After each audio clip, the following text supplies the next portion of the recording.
Welcome to Season 3 of the Spotlight series, Don't Just Survive, Thrive. Season 1 was launched to help people through the pandemic by talking to a variety of experts about topics such as psychology, finance, and health. Season 2 focused on more work-related issues, including HR, marketing, and leadership. Now it is time for Season 3. Season 3 is centered on the IT industry, specifically tech startups. There are also career spotlights where I talk to senior IT people about the secrets to their impressive career journeys. My name is Nicholas Steele, founder of JJP Talent Solutions, an Australian IT recruitment company. For over 20 years, I've helped tech startups and innovative SMEs to attract, recruit, and retain technical talent. I hope you enjoy listening.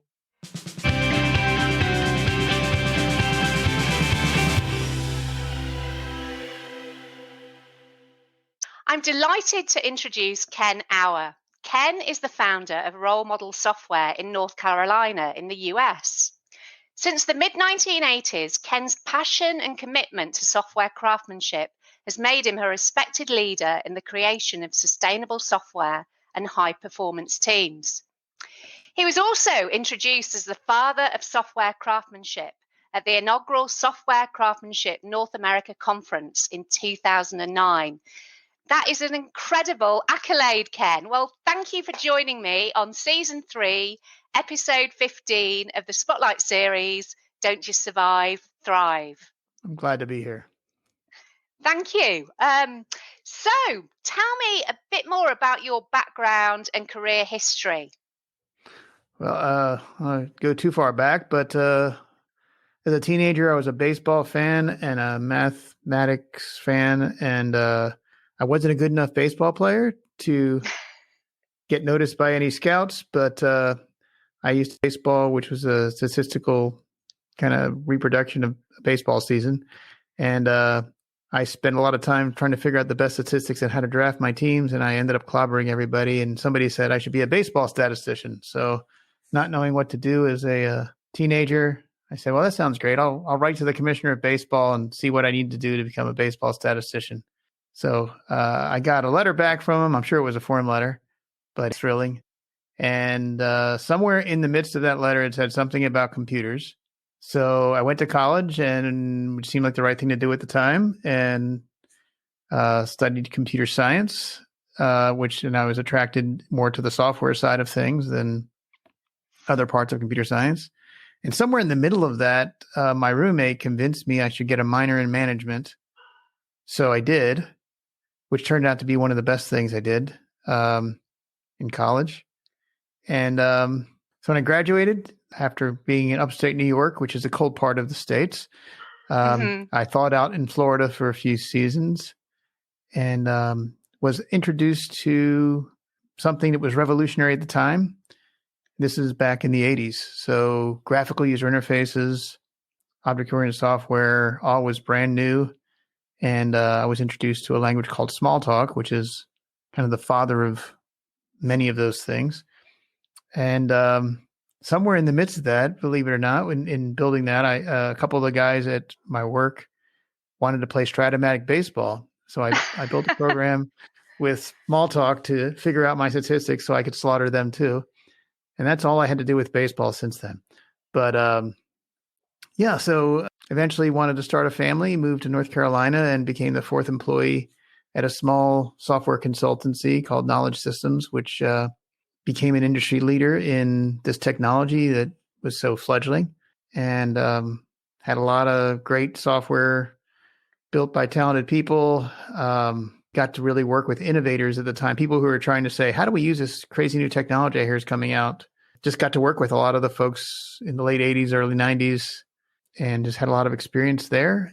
In the midst of that, as we were trying to figure out how to help people use this technology, we came up with this thing called the Smalltalk Apprentice Program, where it was a very intense, immersive experience where they would bring, say, 2 or 3 of their employees to kind of be locked in a small room with some of our more advanced experts. We'd teach them how to use the language as we were building things for them. that was just an amazing experience. Then eventually the company culture took a dive, and that led to me starting Role Model Software. And that was back in 97, I think. Yes. Yeah, so what a fantastic story. And it started with baseball, and that several years later still came up again and what have you. So that's really exciting. And small talk. Now, I have heard of small talk. Is that object orientated Yes, programming? it was really kind of the father of all object-oriented software languages. As I tell people, it's a vast improvement over many of its successors. But over time, due to the vendors that were in charge of it and some other things that were going on in the industry, it just kind of went off into the sunset. There's still people out there using it still, but not very many, which happened all around the same time I started Role Model Software, actually. And also the way you were forming your teams together in a almost like a parallel programming way, would you say? Having that, you were talking about bringing the people together and pair learning. programming. Yeah. Yeah. We first learned about that when I was back at Knowledge Systems. And then right when I was starting Role Model Software, my friend Kent Beck started talking about extreme programming and taking a lot of the practices that a bunch of us had learned over times and putting it all together. And I was starting Role Model Software, and it all kind of came together at that time. That was kind of a fascinating time when I was starting the company. First, it was just to take a step away from a culture that was going a direction I wasn't thrilled with. Mm-hmm. And then, when actually the company was about to be sold, I had some stock in it. Right as they were closing the deal, I'd already decided I was leaving. I didn't have any golden handcuffs. So I walked in one day, and they were supposed to close the deal on Saturday and wired all the money to my bank account. It was supposed to be a few $100,000, in the late 90s. That's pretty good money. And walked in with my resignation letter and saw the financial controller, said, "How'd it go over the weekend?"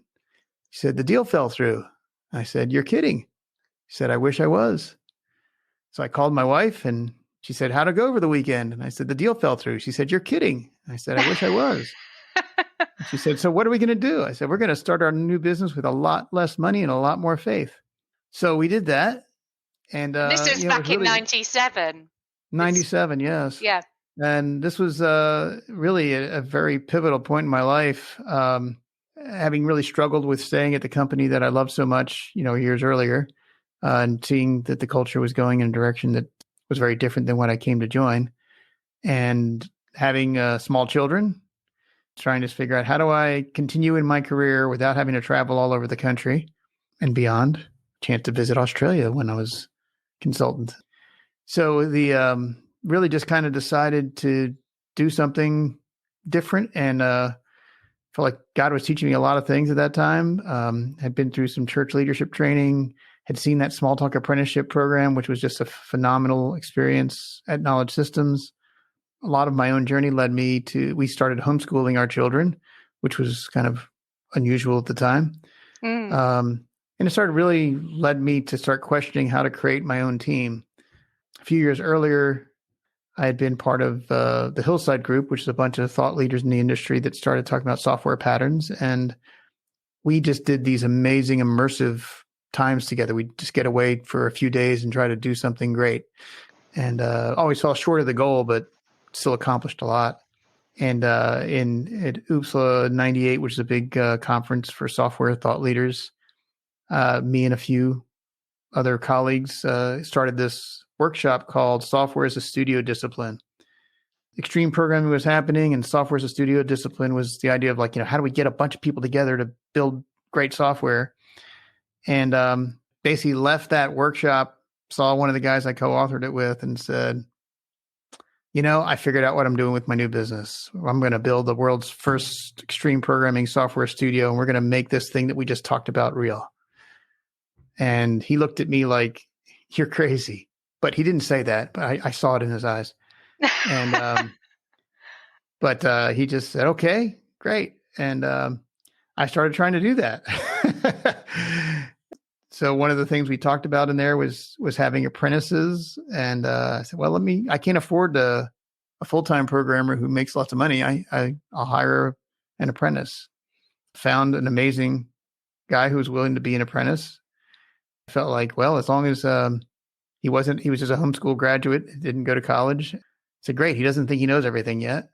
So if he's better off in 4 years than if he went to school, I've accomplished something, right? Amazingly, in about a year and a half, he was circling around people who hadn't had 4-year degrees at some of our clients. And I started believing that this thing was working. And is that what you call situated learning with this? Was that an example of that? Because I know that's something exactly.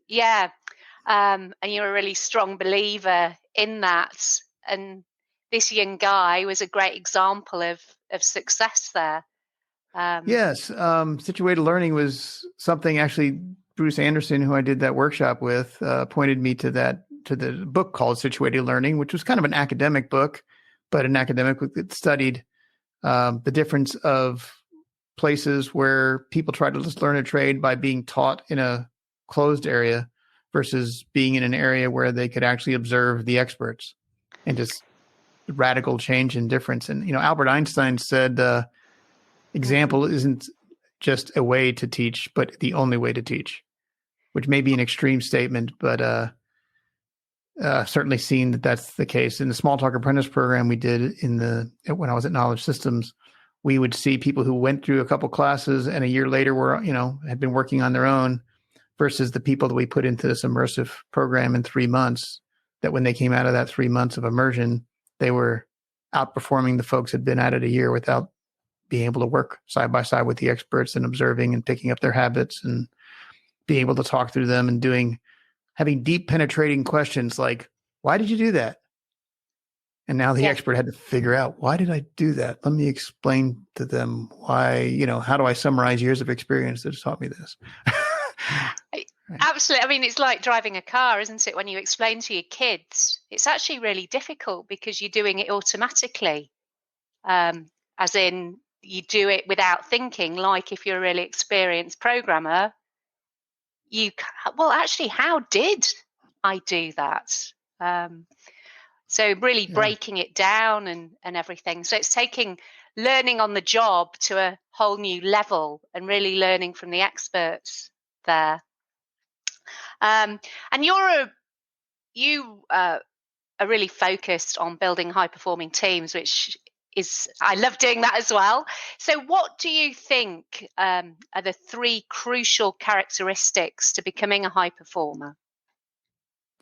Wow. Our core values are character, craftsmanship, and collaboration. And basically we just find if you don't have a humble enough attitude to recognize that you can always learn from everybody, including the people you're maybe apprenticing, you're eventually just going to be blocked by your own thought process, right? Where no one else, you can't learn things from other people. You don't gain new perspectives. So that's one big thing that we highly promote. Having a heart to serve others, instead of just showing how brilliant I am, right? It's how useful can I be to help somebody else? The whole collaboration, I found that, there was a study done years ago that said initial requirements documents are 15% complete and 7% accurate. And, the reality is people have a clue what they want to do when they start a software project, but really all they have is a point on the horizon they're trying to shoot for. And it's very distant. They don't see all the obstacles. They don't, have the opportunity to make the adjustments. So the idea of collaboration is just recognizing that, look, we're working through this together and we're going to learn together and make the adjustments we need to make. Mm-hmm. And of course, craftsmanship is, let's do it with quality. We believe, we focus on sustainable software, which is, if you think about, we're taking a journey to some spot on the horizon. Well, as you get closer to the horizon, guess what? A new horizon appears, right? And you start getting closer and you start seeing more and more possibilities, but you only do that by moving forward. And you can only continue to move forward if you're in a vehicle that isn't constantly breaking down, right? Mm-hmm. So you need to build software that's meant to be sustainable, but we do like test driven development, which we have a suite of tests all the time in our software, so that if you make a change someplace, if it has a negative effect on something, we know right away and you fix it right away. You don't keep going and find out, a few months later, oh, we broke a bunch of stuff. I wonder how that happened, and have to stop and bring the thing back into the garage, right? So, we can move at a sustainable pace as we're working with people and learning things and, providing value all along the way. And that's just a great thing to see with our clients that, have the vision for taking their expertise and figuring out how to leverage it to get to another place. People who are striving for excellence and continuous improvement. You need to have some tools to help get there, right? And it's been talked about standing on the shoulders of giants. Well, it's kind of like standing on the shoulders of the software you've already written to get to the next level of the software you would like to write. Which I'm glad you brought that up, actually, because I've not heard I've heard the term sustainability, but in terms of sustainable software, and explaining that it's building on top of each other, and making each stage stronger than the next to build those foundations. Is that kind of the right lines there, would you Yeah. say? And it's got to be built in such a way that it can do that. There's so much, stories of software that people wrote something and it met the need for the moment, but then, they kind of keep patching it together as new things come along. And before you know it, it's unmaintainable. Unfortunately, we've had several potential clients come to us, and having had that problem, they hired the wrong people to build their software and approach it the wrong way. And once they finally got to a point where, we see the new spot on the horizon, but every time we touch our software, everything breaks. So we can't get there. And so, like a tough. stitch in time saves 9 kind of approach, not sticking an elastoplast on it or just to repair that particular problem. Absolutely. So you have been in the industry for nearly 25 years, which is pretty exciting, seeing lots of change over that period. What would you say are the main highlights of those 25 years? Well, so actually, that's just role model software is 25 years. I've been in the industry longer than that, but yes, I can't count. You're right, nearly. Nearly 40 years. Yeah. So the highlights, it's actually interesting. Thank you for sending those questions ahead of time, because it made me think. There were several key moments, really. One is just being at the first OOPSLA conference, which was really kind of the thing that brought software development to a lot of the principles we see now came out of the object-oriented programming world. And I happened to have the fortune of being at the first one and meeting some of the great thought leaders and then being able to join them. So that would have been a great highlight. Joining those guys who formed the Hillside Group, which talked about building software patterns that people have found that over time have worked, was great. And just the experience I've had with those, which led to some of the things I've already mentioned, that instrumental software as a studio discipline workshop I held, which is actually, I guess that's how I got the name, the father of software craftsmanship. There was some articles written later about that's really kind of where the software craftsmanship movement came from. And actually getting that honor, because that came after a pretty low spot in life, both personally and professionally. The business had a lot of troubles in the recession of 2007, and I was also trying to build a house, and a lot of things went wrong there. So kind of coming out of that and being called and asked to speak at that conference was great, and really just kind of revived my belief I have been doing something right. And we all need that. We all need that from time to time. That's a pretty fabulous accolade, though, rather than, something fairly basic. And I love what you said there as well, that it sounded like you were bringing your 3 C's in there: collaboration, character, and craftsmanship. So none of them was were about just you being the hero of the piece. It was all very much about learning and collaborating and what have you, and having that humility as well, which is Thank you. You get humble when you make plenty of mistakes. and I think it does come with age as well, to a certain extent, because, well, you do learn from your mistakes, but also about losing that ego as well, to, as you say, push forward, see that next horizon, whether it's software or whether it's life generally. And and I think some of that is culminated. You as a highlight, some of the last few years have really been some of the biggest highlights. Seeing some of the young people that I've mentored start their own companies and do great things, and then actually just recently, I've replaced myself as a CEO with somebody I mentored for many years, and I've moved into the chief product officer role, where I've been taking the framework we call Lightning CAD, talking about sustainable software. Something I initiated in 2015, and we use it many times as a framework for building some great things for some companies. And now, really, we're rolling that out to offer, which I think is kind of a new concept in software, is custom SaaS products, where it's a hybrid of software as a service and custom software tailored to the businesses we serve. And that's just been a lot of fun, and it's pretty exciting with what we're doing right now with that.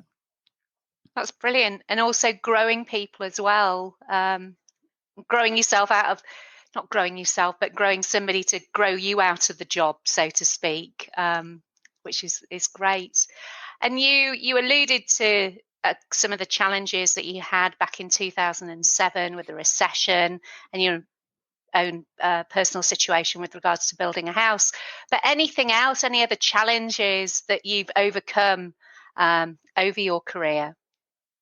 Well, I think I've always decided to not go after other people's money other than my customers. and hopefully they're getting return on that. So there was definitely times where trying to fund the vision of where I wanted to go was very difficult, and in many ways very thankful for it, because we were funding it with our revenues and taking some chances at times. But that really made me experiment more, because I knew I couldn't just say, oh, let's just go spend a few $100,000 and fix this challenge, right? We had to be, really more focused on experimenting and paying attention to what's working and what's not, and being frugal with that. That I think we learned a lot more that way than if we could just hire the people to fix the alleged problem, which may or may not have fixed it, but you would have spent all the money, right? Absolutely, not just throwing. And I guess it gives you a certain amount of freedom as well, because you're not having to think about the VCs. The decision comes from yourself. Yeah, and nobody to blame if it doesn't work, right? Absolutely. But, I think the biggest thing is we're at a very nice place right now at Role Model Software, but getting to the point where the vision, the path to get there, the marketing message, our target market, and all of our offerings are all well aligned. But I feel like, we've been in business for 24 years, and it's only been the last couple where I feel like, wow, we really don't have this big struggle anymore to get there. Not that everything's easy, but it always felt like at times things were just out of reach. Like, what are we doing wrong here? Why haven't we, I know we're building great software. Why can't we get more people to notice? And right now, I think, we've got a really good balance of all the different pieces. It's taken me a long time to figure out how to get the right people in place and the right message in place on the marketing side. I figured I've always been pretty good at building software, but the communicating the right thing to the right people at the right time has been a bigger challenge. So definitely. So you've reached that kind of plateau, that it's not easy, but it's not a constant struggle. So what's going to be your next challenge for between now and 2030, would you say? Well, our goal is to have delivered 100 game-changing projects 2020 to 2030. We probably had about 100 or so in the 20-some years before that. So, really just doing more of that. But My personal focus is really now I've handed over the running of the day-to-day business to someone else, and he's doing a great job. I think better than I ever did. But just taking this concept of these custom SaaS products and really making that kind of the hallmark of what we do, or at least a significant hallmark of what we do, in addition to this general custom software development we do. That's kind of, again, it's a new thing. It seems like people are either selling software as a service, you buy what you get what you buy, or custom software, you build it from scratch. And we're really bringing together some concepts that allow us to kind of get a hybrid, the best of both worlds. So that's really my goal, is to see that become a bigger reality. So blending that together and what have you. And if there was one thing that you could say was the secret behind your success, what would you say it would be? Wow. I mean, God's blessings, but resilience, learning from the mistakes and always striving to be better while not being afraid to fall would be the key thing. Absolutely. Resilience and carrying on, not necessarily flogging a dead horse, though, I suppose, as well. And one final question. So if you could turn back the clock, what advice would you give yourself when you graduated in 1984? Probably at that time, to be more humble and gracious in your view of others and your speech towards others. I learned this a lot from Reed Phillips, who was my boss at Knowledge Systems. He was very patient. I wish I would have learned it earlier before I foolishly hurt other people with rash statements and just being too full of myself. Yeah. And when I asked you about the characteristics of what you look for, one of them was the character, which obviously you've learned over the years there about the humility and having no ego and what have you. Well, that's fantastic. I'm not sure I would have hired myself in 1984. But I mean, I guess you'd be in your early 20s, and people are different from their early 20s to when, as the years progress, many people gain more humility, as you say, from learning from their mistakes. But thank you for your honesty there. And thank you very much for sharing your insights, Ken. Is there anything else that you'd like to share? Yeah, I guess I would encourage people, don't focus on being successful, focus on being humble servant and seek God and his purpose for you with all your heart. Success may or may not follow, but you'll find a higher purpose and have less regrets. Perfect. Thank you. Well, thanks for having us. My pleasure.